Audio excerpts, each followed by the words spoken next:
Sir Topham Hatt sat in his office listening to the noise outside. The passengers were angry. The station master came in. "There's trouble in the shed, sir. Henry is sulking. There's no train, and the passengers are saying this is a bad railway." "Indeed," said Sir Topham Hatt, "we cannot allow that." He found Gordon, James, and Henry looking very cross. "Come along, Henry. It's time your train was ready." "Henry's not going," said Gordon. "We won't shunt like little tank engines. That was Thomas's job. We're important tender engines. You fetch our coaches and we will pull them. Tender engines don't shunt." "We'll see about that," said Sir Topham Hatt. "No engine on my railway is too important for small jobs." And he hurried away to find Edward.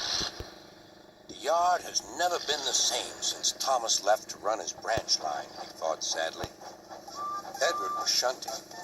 "Leave those freight cars, please, Edward," said Sir Topham Hatt. "I want you to push coaches for me in the yard." "Thank you, sir. That will be a nice change." "That's a good engine. Off you go, then."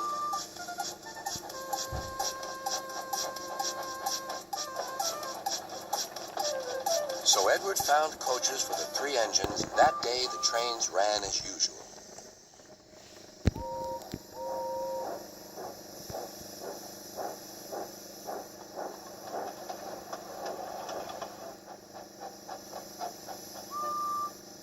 But next morning, Edward looked unhappy.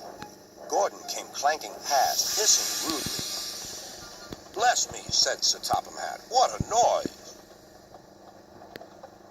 "They all hiss me, sir," answered Edward. "They say tender engines don't shunt, and last night they said I have gray wheels. I haven't, have I, sir?" "No, Edward, you have nice blue ones, and I'm proud of you. Tender engines do shunt, but all the same, we do need another tank engine here." He went to a workshop, and they showed him all sorts of engines.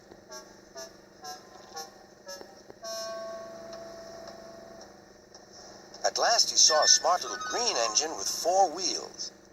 "That's the one," he thought. "If I choose you, will you work hard?" "Oh, sir, yes, sir." "That's a good engine. I'll call you Percy." "Yes, sir. Thank you, sir." And Sir Topham Hatt brought Percy back to the yard.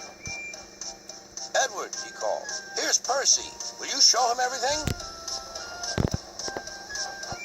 Percy soon learned what he had to do, and they had a happy afternoon.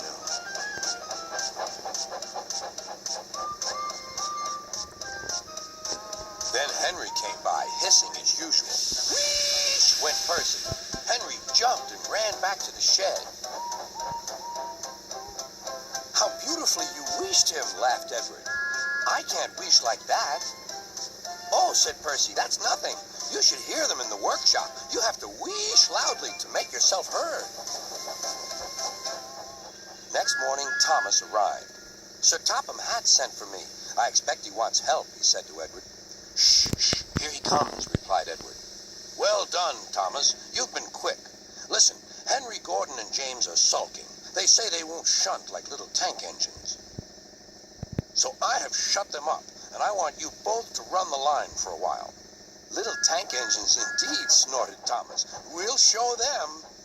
And Percy will help too." "Oh, sir, yes, sir, please, sir," answered Percy. Edward and Thomas worked the main line, greeting each other as they passed by. Percy puffed along the branch line. Thomas was anxious about Annie and Clarabelle, but both driver and conductor promised to take care of them. There were fewer trains, but the passengers didn't mind. They knew the 3 other engines were having a lesson. Gordon, James, and Henry were cold, lonely, and miserable. They wished now they hadn't been so silly.